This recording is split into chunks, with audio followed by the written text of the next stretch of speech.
ಶರೀಗೆ ಸಾಗುತ್ತಿರಲು ನದಿಯೆಡೆಗಾಗಿ ಸಾಗುತ್ತಿರಲು ನದಿಯೆಡೆಗಾಗಿ ಬಿಚ್ಚುಗಿ ಹರಿಕು ಪಡೆದಿದ್ದಳು ಶಾಂತಮ್ಮನನ್ನು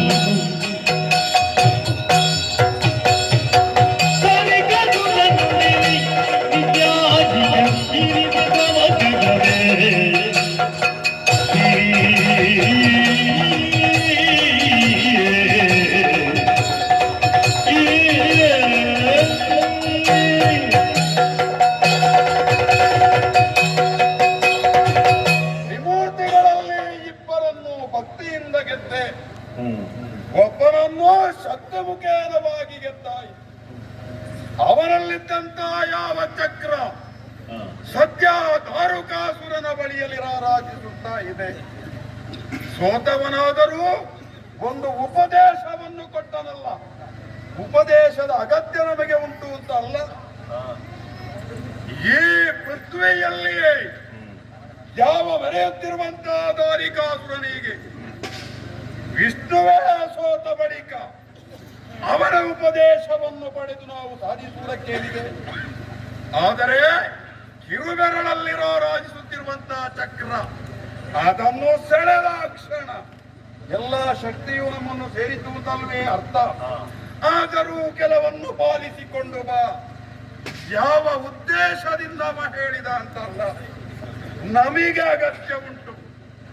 ಒಂದು ಕಡೆಯಲ್ಲಿ ಬ್ರಹ್ಮಾನುಗ್ರಹ ನಮಗೆ, ಮಗನೇ ನಿಶ್ಚಿಂತೆಯಿಂದ ಇರು. ಅವನು ಚಕ್ರವನ್ನು ಪ್ರಸಾದ ಮಾಡಿದ್ದಾನೆ. ಶ್ರೀಚಕ್ರ ನಮ್ಮ ಶೋಣಿತಾಪುರದ ಅರಮನೆ ಅಂತಃಪುರದ ಗರ್ಭಗುಡಿಯಲ್ಲಿ ಆ ಚಕ್ರವು ರಾರಾಜಿಸುತ್ತಾ ಇದೆ. ಮತ್ತೆ ಪರಮೇಶ್ವರ ದೇವರು ನಮ್ಮ ಆರಾಧ್ಯ ಮೂರ್ತಿ ಶುಕ್ರಾಚಾರ್ಯರಿಂದ ಪಡೆಯಲ್ಪಟ್ಟು ಬೆಳೆಸಲ್ಪಟ್ಟು ಇಲ್ಲಿಯವರೆಗೆ ಬೆಳೆದು ನಿಂತ ಬಳಿಕ ಅದೆಲ್ಲ ಯಾಕೆ ಎನ್ನುವಂತ ಪ್ರಶ್ನೆ ಒಮ್ಮೊಮ್ಮೆ ನಮಗೆ ಉದ್ಭವಿಸಿದ್ರು. ಇರಲಿ, ಅನುಷ್ಠಾನಗಳು ಹಾಗೆಯೇ ನಡೆಯಲು, ಅದರಿಂದ ನಮಗೇನು ನಷ್ಟವಾಗುವುದಕ್ಕಿಲ್ಲ ಎಂಬಂತಹ ಕಾರಣದಿಂದಲೇ ನಿತ್ಯ ವಿಧಿಗಳನ್ನು ತೀರಿಸಿ ಆ ಬಳಿಕ ಸ್ನಾನಾದಿಗಳನ್ನೆಲ್ಲ ಪೂರೈಸುವುದರ ಮೂಲಕ ಚಕ್ರದ ಪೂಜೆ ಮಾಡಬೇಕು ಎಂಬುದನ್ನು ತೀರ್ಮಾನಬದ್ಧವಾಗಿ ಇಲ್ಲಿಯವರೆಗೆ ಪಾಲಿಸಿಕೊಂಡು ಬರ್ತಾ ಇದ್ದವನ ನಾನು. ಅದಕ್ಕಾಗಿಯೇ ನದಿಯ ಕಡೆಗಾಗಿ ಹೊರಟು ನಿಂತಿದ್ದೇನೆ. ತಡ ಮಾಡುವುದಲ್ಲ, ಸ್ಥಾನಕ್ಕಾಗಿ ನಡೆಯುತ್ತೇನೆ.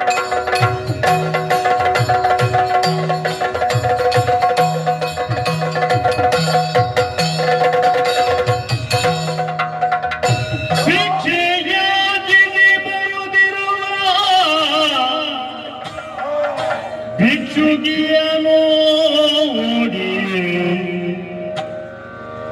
ಮನಕರಗಿ ಬಳಿ ಬಂದು ನುಡಿಸಿದನು ಮಧುರ ವಚನದದಿ.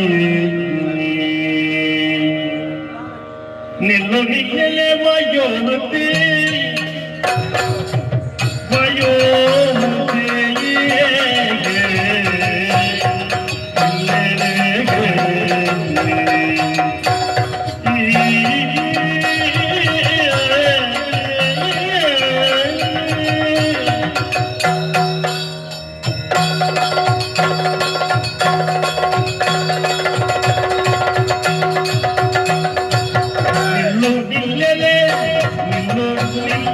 Bye.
ಕೈಯಲ್ಲಿ ಆಧಾರವಾಗಿರುವಂತಹ ಯಾವ ಊರುಗೋಲು ಅದನ್ನು ಹಿಡಿದುಕೊಂಡು ನಡೆಯುತ್ತಾ ಈ ಕಡೆಗೆ ಬರುತ್ತಾ ಇರುವೆ. ನಿಲ್ಲು ನಿಲ್ಲು ನಿಲ್ಲು. ಅವೇ ಯಾವ ಕಡೆಯಿಂದ ಬಂದವಳು ನೀನು? ಮುಂದೆ ಎಲ್ಲಿಗೆ ಹೊರಟವಳು? ಕೈಯಲ್ಲಿ ಒಂದು ಪಾತ್ರ. ಇದು ಭಿಕ್ಷಾಟನೆಗೆ ಎನ್ನುವುದು ಅರ್ಥವಾಯಿತು ನನಗೆ. ಅಮ್ಮ, ನಿನಗೆ ಸುತರು ಇಲ್ಲವೇ? ಮಕ್ಕಳಿದ್ದಾರೆ ನಿನಗೆ? ಇದ್ರೆ ಅವರೆಲ್ಲಿದ್ದಾರೆ? ನೀನು ಇಲ್ಲಿಯವರೆಗೆ ಯಾವ ಮನೆಯನ್ನಾಧರಿಸಿ ಇದ್ದೆ? ಒಂದು ನಾನರಿಯೇ ಹೊರಟಿರುವಂತಹ ಈ ಪಾಡನ್ನು ಕಾಣುವಾಗ ಏನೋ ಒಂದು ತೊಂದರೆಗೆ ಸಿಲುಕಿದವಳು. ಯಾರು ನೀನು? ಎಲ್ಲಿಂದ ಬಂದೆ? ಯಾಕೆ ಭಿಕ್ಷಾಟನೆ ನಿನಗೆ? ಹೇಳುವೆಯೋ? ನಾನು ಸಾರಿಕಾಸುರ. ಅನ್ನವಿಲ್ಲದೆ 3 ದಿನಗಳಾಗಿತು ಕಂದ.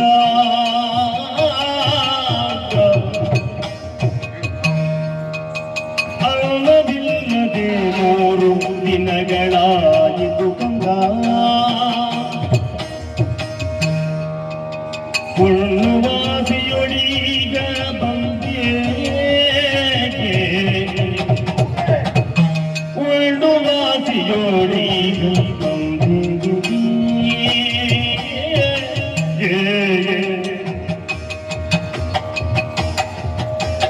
ತಿನ್ನಲಿಲ್ಲದೆ ನಿನ್ನ ರಾಜ್ಯಗಳು ಮಡಿದರೆ. ತಿನ್ನಲಿಲ್ಲದೆ ನಿನ್ನ ರಾಜ್ಯಗಳು ಮಡಿದರೆ ಹೋದ ಅಪಕೀರ್ತಿ ಬಹುದು. ಅಂದವಿಲ್ಲದೆ 3 ದಿನಗಳಾಗಿತು ಕಂದ ಕಂದ.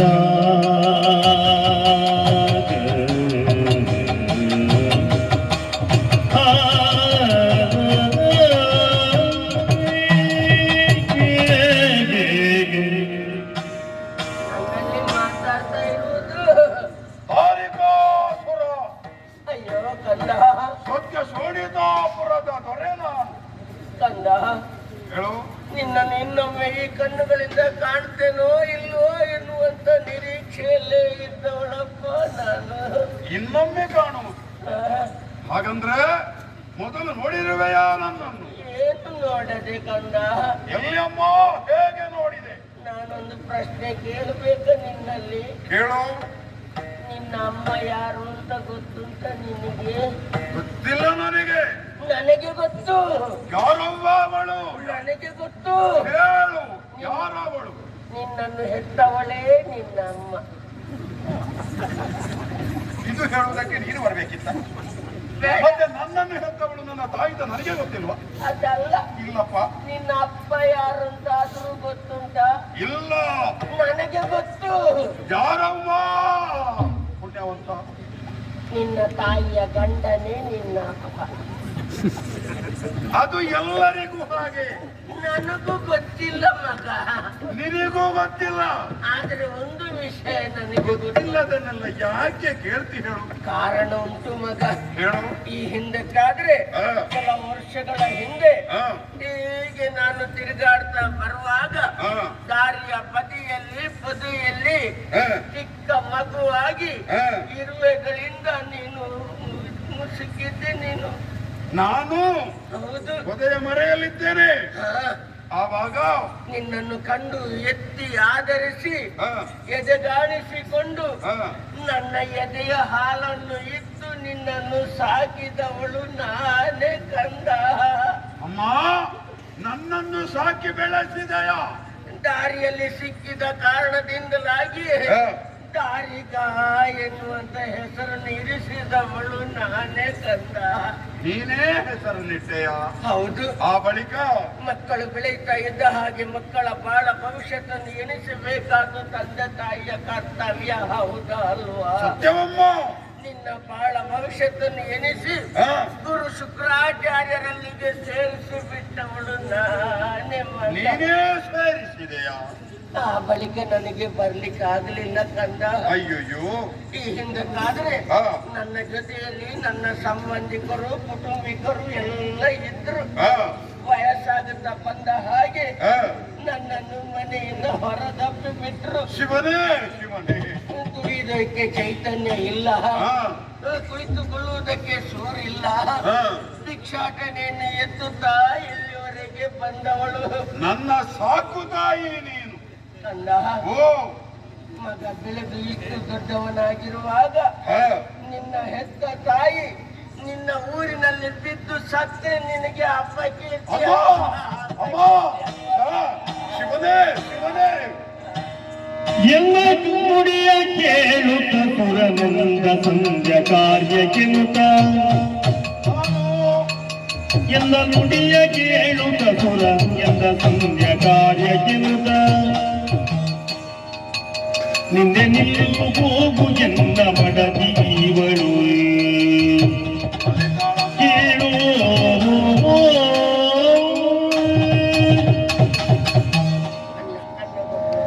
ಅಮ್ಮ, ಒಂದು ಮುಷ್ಟಿ ಅನ್ನಕ್ಕೆ ನಿನಗೆ ಗತಿಯಿಲ್ಲದಾಯಿತೆ ತಾಯೇ. ಊಟ ಮಾಡಿದ 3 ದಿವಸ ಆಯ್ತು ಮಗ. ಅಮ್ಮ, ನನ್ನ ಬದುಕಿನ ಏಳಿಗೆ ಈಗ ಆಗಿದೆ. ಆದರೆ ನನ್ನ ಸಾಕು ತಾಯಿಯಾದಂತ ನಿನಗೆ ನೆಲೆ ಇಲ್ಲದೆ ಆಯಿತೇನಮ್ಮ. ನನ್ನ ತಪ್ಪಲ್ಲ, ನಿನ್ನದೇ ತಪ್ಪು. ಶುಕ್ರಾಚಾರ್ಯರಲ್ಲಿ ಬಿಟ್ಟೆಯ. ಹೌದಪ್ಪ. ಒಂದು ವೇಳೆ ನಿನ್ನನ್ನು ನಿನ್ನ ಮನೆಯವರು ತೊರೆದ್ರು ಅಂತ ನೀನು ಹೇಳಿದಿ, ಆ ಕಾಲಕ್ಕೆ ನಿನಗೆ ನೇರವಾಗಿ ಬರಬಹುದಿತ್ತಲ್ವೇ ಮಾತು. ವಯಸ್ಸಾಯ್ತು, ದಾರಿ ಎಲ್ಲಿ ಅಂತ ಗೊತ್ತಾಗ್ಲಿಲ್ಲ ಕಂದ. ದಾರಿ ಗೊತ್ತಿಲ್ಲದ ಹಾಗೆ ಹೋಯಿತು. ಹೌದು. ಹ, ಛೆ, ಇದನ್ನು ಕೇಳಿ ಸುಮ್ಮನಿರುವುದಕ್ಕೆ ಆಗುವುದಿಲ್ಲ. ಹಸಿದೆ. ಅಮ್ಮ, ಕೊಡ್ತೇನಮ್ಮ ನಿನಗೆ. ಹೊಟ್ಟೆ ತುಂಬಾ ಅನ್ನವನ್ನು ಕೊಡ್ತೇನೆ. ಹ? ಬಡಿಸಿ. ಬಡಿಸಿ. ಇಲ್ಲಿ ಬಡಿಸುವುದೇ? ಮತ್ತೆ ಎಲ್ಲಿ? ಈ ಮಾರ್ಗದಲ್ಲಿ ನಾನೆಲ್ಲಿಂದ ಅನ್ನವನ್ನು ಕೊಡಲಿ ಹೇಳು. ಹಸಿದೆ. ಹೇಳು ಹೇಳು. ಇದೋ ಹತ್ತಿರದಲ್ಲಿ ನನ್ನ ಅರಮನೆ ಇದೆ. ಅದು ಕಾಣ್ತಾ ಇರುವುದು ನನ್ನದೇ ಅರಮನೆ. ದೊಡ್ಡ ಮನೆಯೋ? ಕಟ್ಟಿದೇನಮ್ಮ. ಹೌದಾ? ಹಾ. ಅಲ್ಲಿ ಯಾರಿದ್ದಾರೆ? ನಿನ್ನಂತವರ ಆಶೀರ್ವಾದದಿಂದಲಾಗಿಯೇ ಅಂಬರ ತುಂಬಿಗಳಾಗಿರುವಂತ ಅರಮನೆಗಳಾಗಿವೆ. ಹೌದಾ? ನೀನು ಚಿಂತಿಸಬೇಕಾದಿಲ್ಲ. ನೇರವಾಗಿ ಅರಮನೆಗೆ ಹೋಗು. ಹೋದ್ರೆ ನಿನಗೆ ಮೃಷ್ಟಾನ್ನ ಭೋಜನ ಸಿಗುತ್ತದೆ. ಅಷ್ಟು ನನಗೆ ಮುಷ್ಟಿ ಅನ್ನ ಸಿಕ್ತು. ಮುಷ್ಟಿ ಅನ್ನವಾದ್ರೂ ಸಾಕು. ಎಷ್ಟು ಬೇಕು ಅಂತ ಕೇಳು. ನನ್ನವಳಿದ್ದಾಳೆ. ನನ್ನವಳಂದ್ರೆ ನನಗೆ ಮದುವೆಯಾಗಿದೆ ಅಮ್ಮ. ಅಯ್ಯೋ ಕಂದ, ಓ, ನಿನ್ನ ಮದುವೆ ಚಂದ ಕಾಣುವ ಭಾಗ್ಯವು ನನಗೆ ಇಲ್ಲದಾಗಿ ಹೋಯ್ತಲ್ವ. ಏನು ಮಾಡೋಣ ಹೇಳು. ನಿನ್ನ ವಿಳಾಸ ನನಗೆ ಗೊತ್ತಿಲ್ಲ. ನೀನು ಸಾಕಿದವಳು ಅಂತ ನಾನು ತಿಳಿಯೇ. ಒಂದು ವೇಳೆ ನನಗೆ ತಿಳಿದಿದ್ರೆ ವೈಭವೋಪೇತವಾಗಿ ನಿನ್ನನ್ನು ಕರೆಸಿಕೊಳ್ತಿದ್ದೆ ನಾನು. ನನಗೆ ಗೊತ್ತಿಲ್ಲದಾಗಿ ಹೋಯಿತು. ಇದೋ ಅಲ್ಲಿ ಹೋದ್ರೆ ಅನ್ನ ಕೊಡ್ತಾಳೆ ನನ್ನ ಹೆಂಡತಿ. ಯಾಕೆ ನೀನು ಹೋಗ್ತಿ? ನಾನು ಕೂಡ ಆಗಿದ್ದೆ ಹೆಂಗಸಿ. ಹಾ. ಈ ಹೆಣ್ಣಿನ ಬುದ್ಧಿ ಹೆಂಗಸರಿಗಲ್ಲದೆ ಮತ್ತೊಬ್ಬರಿಗೆ ಗೊತ್ತಾಗ್ಲಿಕ್ಕಿಲ್ಲ. ಏನಮ್ಮ ವಿಶೇಷ? ಅಲ್ಲಿ ಹೋದ ಬಳಿಕ ಹಾ. ನಿನ್ನ ಹೆಂಡತಿ ನನಗೆ ಅಲ್ಲಿ ಅನ್ನ ಕೊಡದಿದ್ರೆ ಹಾ. ಇಲ್ಲಿ ದಾರಿ ಬದಿಯಲ್ಲಿ ಸಿದ್ದು ಸಾಯುವಳು ನಿನ್ನ ಅರಮನೆ ಬಳಿಯಲ್ಲಿ ಸಾಯ್ಬೇಕಲ್ವಪ್ಪ ಮಗ. ನೀನು ಅದಕ್ಕೆಲ್ಲ ದುಃಖಿಸಬೇಡ, ಚಿಂತಿಸಬೇಡ. ನನ್ನವಳು ಒಳ್ಳೆಯವಳು, ಒಳ್ಳೆಯ ಸ್ವಭಾವದವಳವಳು. ರಂಭಾಮಣಿ ಎಂಬುದಾಗಿ ಅವಳ ನಾಮಧೇಯ. ಹೌದಾ? ಹೋಗು, ಅನ್ನವನ್ನು ಕೇಳು, ಹೊಟ್ಟೆ ತುಂಬ ಊಟ ಮಾಡಮ್ಮ. ನೀನು ಆ ಬಳಿಕ ಮಾತಾಡುವ. ಹೋಗು. ನಿನ್ನ ಬುದ್ಧಿ ಎಷ್ಟು ಒಳ್ಳೆಯದು. ಹ. ಈಗ ನೀನೇನೋ ಹೇಳ್ತಿ ಅರಮನೆಗೆ ಹೋಗಲ್ಲಿ ಕೇಳು ಕೊಡ್ತಾಳೆ ಅಂತ. ಹ. ಒಂದು ವೇಳೆ ಅಲ್ಲಿ ಕೊಡದೆ ಇದ್ರೆ ಹ. ನಾನು ಅಲ್ಲಿಂದಲೇ ಕರೆದು ಹೇಳ್ಬೇಕ? ಒಂದು ಅವಳು ಕೊಡದೆ ಇರುವುದಿಲ್ಲ, ಕೊಡುವುದಿಲ್ಲ ಅಂತ ಆದ್ರೆ ಅಲ್ಲಿಂದಲೇ ಕರೆದು ಹೇಳು, ನನಗೆ ಅನ್ನ ಕೊಡುವುದಿಲ್ಲ ಅಂತ. ನಾನು ಸ್ನಾನಕ್ಕೆ. ಅದು ಕರೆದು ಹೇಳಿ ಏನು. ಹ. ಮಗ ಅಂತ ಹೇಳಿದ್ರೆ ಅವಳಿಗೆ ಗುರುತು ಸಿಗ್ಲಿಕ್ಕಿಲ್ಲ. ಹ. ಮಹಾರಾಜ, ನಿನ್ನ ಹೆಂಡತಿ ನನಗೆ ಅನ್ನ ಕೊಡುವುದಿಲ್ಲ ಅಂತ ಕರೆದು ಹೇಳ್ತೇನೆ. ಅಯ್ಯೋ ನಾನು ಹೇಳಿದಾಗೆ ಹೇಳಿಬಿಟ್ಟಿಯಲ್ಲ ಅಮ್ಮ. ಎಷ್ಟೋ ಮಂದಿಗಳು ನೀನು ಹೋಗುವಾಗ ನನ್ನ ಅರಮನೆಯ ಹೊರಗೆ ನೆರೆದಿರುತ್ತಾರೆ. ಯಾಕೆ? ನನ್ನನ್ನು ಕಾಣುವುದಕ್ಕಾಗಿ ಬರುವವರವರು ಅವರ ಮುಂಭಾಗದಲ್ಲಿ ಇದ್ದು ನಿನ್ನ ಹೆಂಡತಿ ನನಗೆ ಅನ್ನ ಕೊಡುವುದಿಲ್ಲ ಅಂತ ನೀನು ಹೇಳುವುದಾ? ನಾಚಿಕೆ ಅಲ್ವೇನಮ್ಮ ಅದು? ಅದು ಬೇಡ ಮಗ. ನಾನು ಹೀಗೆ ಹೇಳ್ತೇನೆ, ಹೇಗೆ? ಅನ್ನ ಎನ್ನುವಂತ ಶಬ್ದವನ್ನು ಬಿಟ್ಟು ಬಿಡುವುದು. ಬಿಡೋಣ ಮಹಾರಾಜ. ನಾನು ಕೇಳಿದ್ದನ್ನು ನಿನ್ನ ಹೆಂಡತಿ ಕೊಡುವುದಿಲ್ಲ. ನನಗೆ ಏನು ಬೇಕು ಅಂತ ನನಗೆ ಗೊತ್ತು. ಸರಿ, ನಿನಗೆ ಏನು ಕೊಡಬೇಕು ಅಂತ ನಿನಗೆ ಗೊತ್ತು. ನನಗೆ ಗೊತ್ತಿದೆ. ನೀನು ಅಲ್ಲಿಂದ ಕರೆದು ಹೇಳಿದ್ರೆ ಸಾಕು. ಇದು ಒಳ್ಳೆಯ ಉಪಾಯ. ನಿನ್ನ ಮಗನ ಗೌರವವನ್ನು ಆ ತುಂಬಿದ ಸಭೆಯಲ್ಲಿ ಉಳಿಸಿದಂತೆಯೂ ಆಗ್ತದೆ. ಹೋಗಮ್ಮ, ಹೊಟ್ಟೆ ತುಂಬ ಊಟ ಮಾಡು. ಊಟ ಮಾಡಿ ನೀನು ಹೋಗಬೇಡ.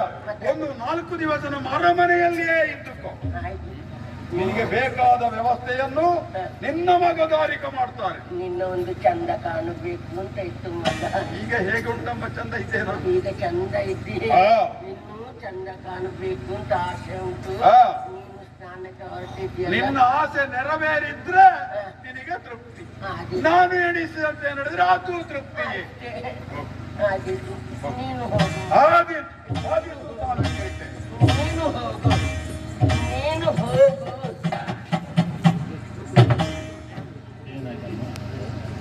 ಅಮ್ಮ, ಬಗ್ಗೆಯಲ್ಲಿ ಸೊಂಟ ನೋಯ್ತಾ ಇದ್ದೆ. ಯಾರಿಗೆ ಬೇಕು ದೇಶ? ಅಲ್ಲ, ಅವನ ಮನಸ್ಸಿನಲ್ಲಿ ಅವನ ತಾಯಿ ಅಂತ ಆಗಿದೆ.